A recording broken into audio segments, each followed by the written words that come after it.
अस्सलाम वालेकुम। तो शॉर्ट क्रिप्टो न्यूज़ अपडेट। आज हम क्रिप्टो मार्केट से रिलेटेड थोड़ी बहुत खबरों को डिस्कस करेंगे, साथ में कुछ अहम ट्वीट्स हैं उनको जो डिस्कस करने की आपके साथ कोशिश करेंगे, और आपको कुछ और चीज़ें भी जो क्रिप्टो से रिलेटेड हैं उनको भी समझाने की जो कोशिश करेंगे। Crypto exchange Huobi denies rumours it will merge with Poloniex. अब हुबा एक्सचेंज के वाले से जो डिफरेंट रूमर्स आते रहते हैं, कभी वो सच सच साबित हो जाते हैं, कभी वो गलत साबित हो जाते हैं। स्टिल हुबा ग्लोबल पे कम्प्लीटली ट्रस्ट करना जो है वो खतरे से खाली नहीं होगा। हुबा ग्लोबल के हालात जो है वो स्टिल स्टेबल नहीं है।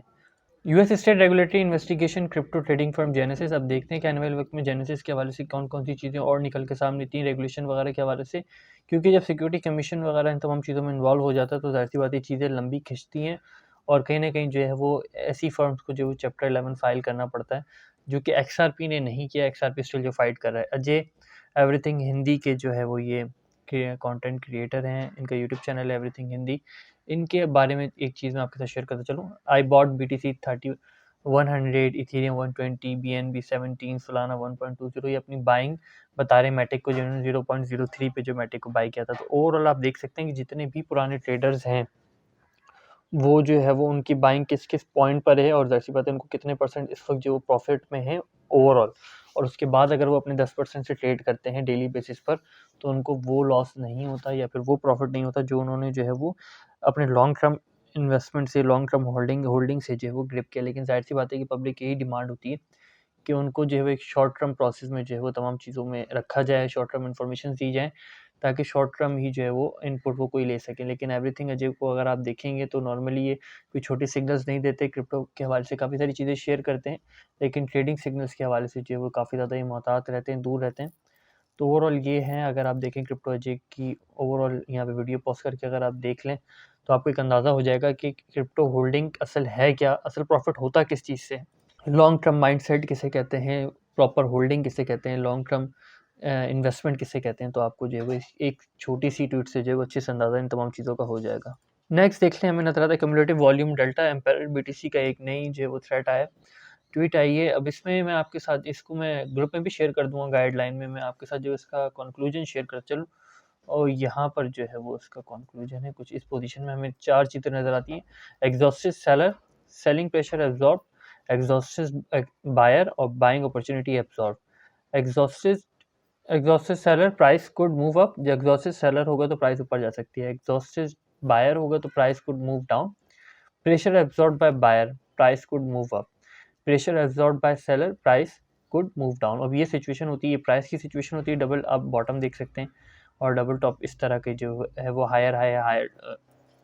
अब प्राइस की सिचुएशन होती है लोअर लो, प्राइस बनाती है कम्युलेटिव डेल्टा जो है वो हायर लो बनाता है, तो एग्जॉस्टेड सेलर होता है। हायर लो जो है वो प्राइस होती है, और लोअर लो जो है वो होता है कम्युलेटिव CVD वॉल्यूम डाटा, तो सेलिंग प्रेशर एब्जॉर्ब होता है। और हायर हाई होता है प्राइस, और लोअर हाई होता है तो कम्युलेटिव CVD, तो एग्जॉस्ट प्रेशर बायर होता है। और सेम हमें नजर आता है लोअर हाई और higher high buying absorb, buying pressure पर। इस वीडियो को पॉज करके इस चार्ट को भी ले लेंगे तो आपको काफ़ी ज़्यादा हेल्प हो जाएगी। मैं इस चार्ट को जो है वो ग्रुप में शेयर कर दूंगा, साथ में इनके थ्रेड को भी जो है वो ग्रुप में शेयर कर दूंगा। प्रॉपर नीचे भी है, तो तमाम चीज़ों को आप अगर आप चाहें तो डिटेल में भी देख सकते हैं। वैसे भी हमारे टेक्निकल एनालिसिस कोर्स में एम्पायर BTC के बारे से एक अलग से चैप्टर जो है वो मौजूद है, आप चाहें तो उसको भी जो है वो रिव्यू कर सकते हैं। क्रिप्टो मार्केट इस वक्त ओपन है, लेकिन S&P 500 इंडेक्स और ई-मिनी फ्यूचर जो है उस वक्त हमें क्लोज नज़र आता है। थैंक्स गिविंग पे क्लोज था, फिर ओपन हुआ, फिर दोबारा से जो क्लोज हो गया। इसके बाद हमें क्रिप्टो हाईली फ्लक्चुएटेड नज़र आ सकती है। क्यों नज़र आ सकती है? तो काफ़ी सारी चीज़ें हैं। डेली टाइम फ्रेम में देखें तो ग्लोबल में परफॉर्म करता हुआ नजर आता है, सालाना परफॉर्म करता हुआ नजर आता है। ये परफॉर्मेंस किसी टाइम भी जो है वो आपको धचका दे सकती है। CSZ -34% और LTC जो 24% के साथ इस वक्त जो है वीकली टाइम फ्रेम में ओवरऑल तमाम चीज़ें मौजूद हैं। डेली टाइम फ्रेम में थोड़ी सी सिचुएशन देख लें तो ये सिचुएशन हमें नजर आती है। डेली टाइम फ्रेम में मल्टीपल कॉइन्स ने जो परफॉर्म किया है, और ओवरऑल अगर मार्केट कैप के हिसाब से परफॉर्मेंस देखें तो BTC no gain no loss एक तरह की डॉजी कैंडल क्रिएट कर रहा है। बायर और सेलर प्रेशर जो है वो दोनों इक्वल नजर आ रहा है। 1.2% इथेरियम है। ये देखने को तो अच्छा लग रहा है डॉजी कैंडल के हिसाब से, लेकिन सिचुएशन बहुत बुरी है। इस हवाले से मैं आपके साथ जो है वो थोड़ा सा आगे ग्राफ में जाके जो शेयर करूँगा, या मूविंग एवरेजेस वगैरह जो शेयर करते हैं, या वीकली का जो ग्राफ होता है। 2 दिसंबर को देख लें तो 2 दिसंबर स्टिल 16,500, ये भी बहुत बुरी सिचुएशन है, क्योंकि अगर हम 2 दिसंबर देखें तो तकरीबन 18,000 20,000 के करीब था। कल हमने जब वीडियो बनाई थी तब भी हमें जो 18,000 के करीब नज़र आ रहा था।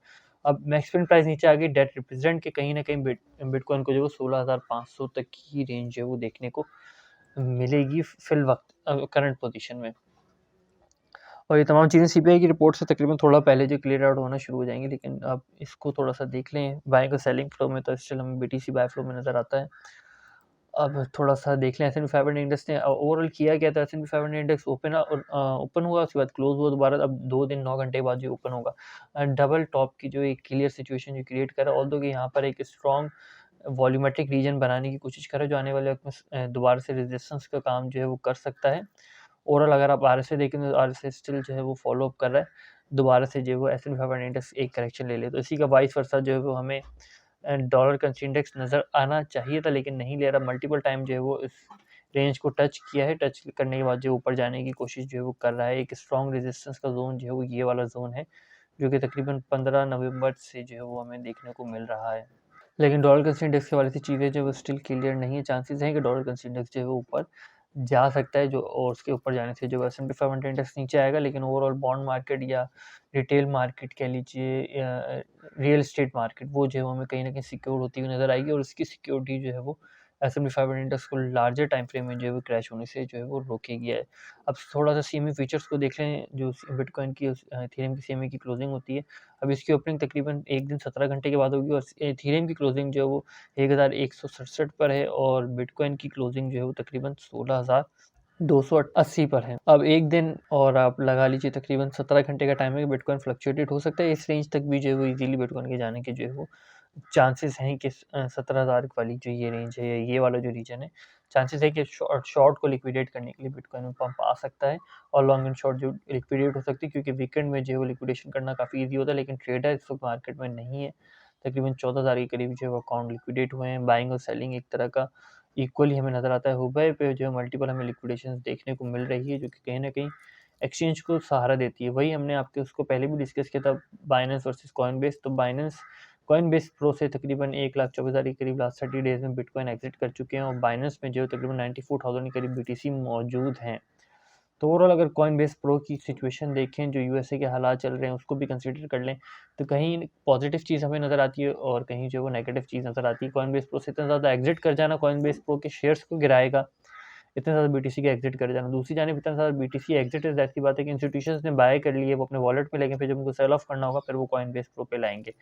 तो एक तरफ जहाँ ये अच्छी खबर है, वहीं दूसरी खबर जो कॉइनबेस प्रो से BTC का एग्जिट होना, वो कॉइनबेस प्रो और उसके शेयर्स के लिए, और ऐसी बात है ओवरऑल यूएसए में क्रिप्टो की डेवलपमेंट के लिए अच्छा नहीं है। और बाइनेंस में इतना ज़्यादा BTC का आ जाना जो वो कहीं ना कहीं हमें नेक्स्ट सेल ऑफ प्रेशर जो है वो दिखा सकता है। लास्ट टाइम जो है वो तकरीबन इस पोजीशन तक जो बिटकॉइन आया था, और ये इसके बाद जो फ्लक्चुएशन हुई, इसमें बिटकॉइन ने जो है तकरीबन 15,000 से नीचे की भी रेंज जो है वो शो की।